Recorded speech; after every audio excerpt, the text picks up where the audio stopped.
En esta presentación haré una breve revisión de los conceptos generales acerca de huella de carbono.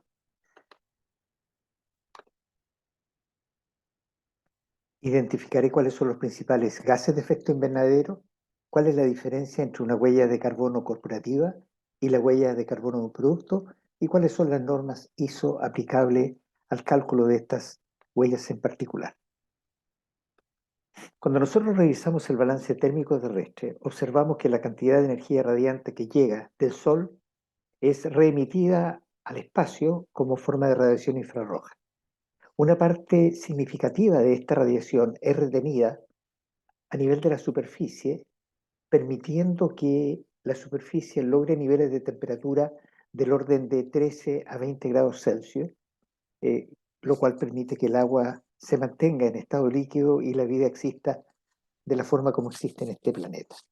Si no tuviéramos esa retención, la temperatura de la superficie terrestre sería menos 20 o menos 30 grados bajo cero y no tendríamos agua líquida presente. La retención de esta energía radiante es gracias a un pequeño grupo de compuestos químicos llamados gases de efecto invernadero, que están a niveles traza. Recordemos que la atmósfera terrestre está compuesta en un 99,99% de oxígeno, nitrógeno y vapor de agua. El resto son gases traza, básicamente gases nobles, dióxido de carbono, ozono, óxidos de nitrógeno y otros compuestos orgánicos. Estos gases de efecto invernadero son generados naturalmente, pero también por las actividades humanas. El dióxido de carbono contribuye en un 77% a este efecto y los seres humanos lo generamos a través de la combustión de combustibles fósiles en la industria, en el transporte, en la actividad doméstica, en diferentes actividades. Enseguida el metano, que contribuye en un 14%, proviene esencialmente de la descomposición de la materia orgánica bajo condiciones anaeróbicas donde exista materia orgánica que esté en ausencia de aire y también en la producción de gas natural u otras actividades industriales donde generemos metano. Las actividades agropecuarias son particularmente importantes en la generación de metano. Un tercer grupo de compuestos que también tiene una gran contribución son el óxido dinitroso. Contribuye en un 8%, es parte del ciclo del nitrógeno y los seres humanos aportamos a su generación cuando aplicamos fertilizantes nitrogenados en la agricultura o en las excretas animales. Otros gases de efecto invernadero de origen antrópico importante son los compuestos fluorocarbonados que utilizamos como refrigerantes o de combate al fuego y también el hexafluoro de azufre que tenemos en los transformadores eléctricos. ¿Qué es lo que es la huella de carbono? Es básicamente la cuantificación de los gases de efecto invernadero que están relacionados a un proceso o a un producto o a una organización o a una empresa o a un país o a una persona, de modo que esto indique su contribución al cambio climático. En el fondo consiste en cuantificar los gases de efecto invernadero relacionados con alguna actividad o individuos o organizaciones que nos interesen. Entonces el cálculo es bastante sencillo, es esencialmente cuantificar la emisión, generación de estos gases y expresarlos como equivalentes a dióxido de carbono. Los factores de emisión que normalmente utilizamos son aportados por diferentes instituciones eh, académicas u otras, y el Panel Intergubernamental para el Cambio Climático, el IPCC, tiene una enorme base de datos que aquí les entrego el link para quienes estén interesados o interesadas en obtener factores de emisión para diferentes actividades. Cuando nosotros expresamos los gases de efecto invernadero como equivalentes a CO2, utilizamos equivalencias que se realizan a partir de las capacidades de absorción de radiación infrarroja de cada uno de los compuestos. Mucho depende del horizonte de tiempo de captación que estemos considerando. Para un horizonte de 100 años, las conversiones se presentan en esta tabla donde un kilo de metano equivale a 25 kilos de CO2, un kilo de óxido dinitroso equivale a 298 kilos de dióxido de carbono, y para el caso de los compuestos fluorocarbonados depende de la composición química específica, del tipo de compuesto fluorocarbonado, los factores de emisión van desde 5 a varias decenas de miles. Aquí hay un pequeño ejemplo. Si tuviésemos una emisión de 300 kilos de dióxido de carbono, 2 kilos de metano, 0,1 kilo de óxido dinitroso y 0,01 kilo de halón 1301, y queremos calcular la cantidad de CO2 equivalente correspondiente a esta mezcla de gases, tendríamos que multiplicar por los respectivos factores de conversión, lo cual nos entregaría en este caso 451,4 kilos de CO2 equivalente para esta mezcla. Ese es el primer cálculo que nosotros requerimos cuando tenemos los diferentes gases de efecto invernadero cuantificados, transformarlos todos en dióxido de carbono equivalente. ¿Cuál es la diferencia o qué tipos de huellas de carbono tenemos? Hay diferentes tipos de huellas de carbono. Huellas de carbono de las personas, huellas de carbono de un país o de un territorio, huellas de carbono de una municipalidad, huella de carbono corporativa de una organización, huella de carbono de productos, bienes o servicios. A nosotros desde la ingeniería, desde la práctica de la ingeniería nos interesan estas dos huellas. La huella de carbono corporativa, que normalmente se llama inventario de gases de efecto invernadero, y la huella de carbono de productos. Si bien es cierto, en ambos casos se trata de cuantificar las emisiones de gases de efecto invernadero expresados como dióxido de carbono equivalente, relacionadas en este caso con una organización o relacionadas con un producto, hay diferencias metodológicas muy importantes.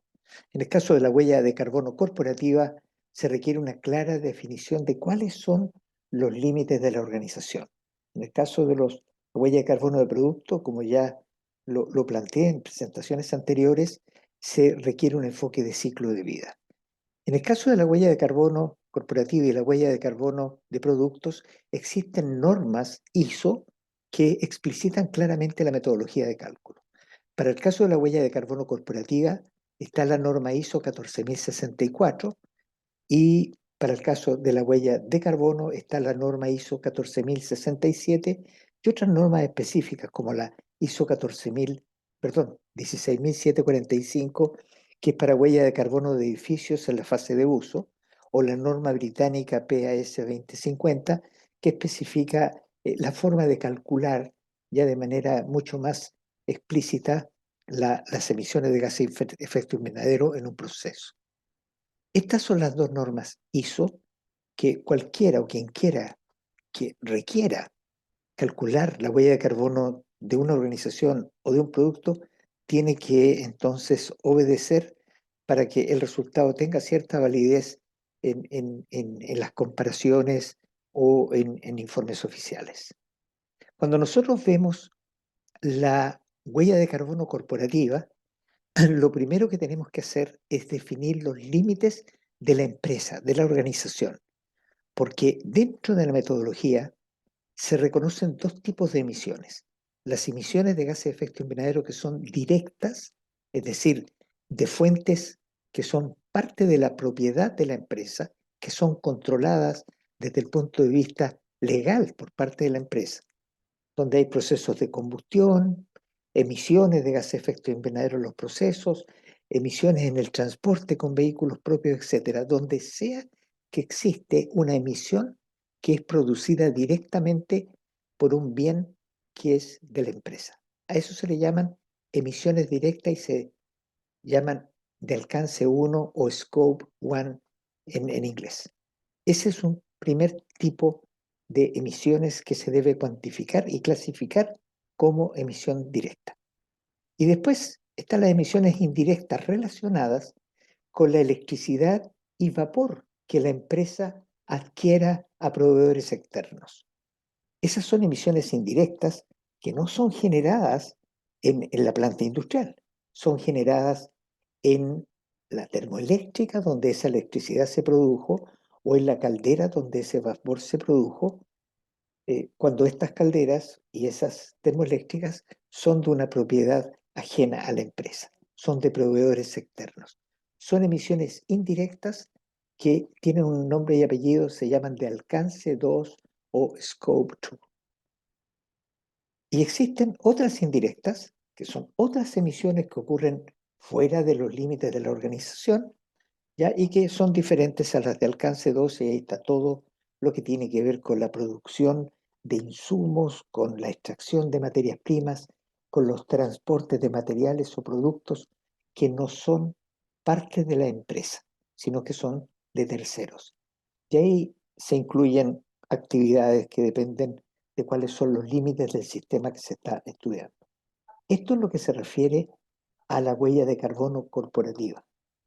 El cálculo de las emisiones es exactamente el mismo si es para una persona, para una empresa o para un producto. Hay que calcular los kilos de CO2 equivalentes asociados a una cierta actividad. Pero vuelvo a insistir, en el caso de una huella de carbono corporativa, estas son las tres clasificaciones que requerimos tener presentes. Para el caso de los productos, son las mismas actividades, pero no hacemos diferenciación entre el concepto de huella directa o de huella indirecta, sino que consideramos todo como parte de un ciclo de vida.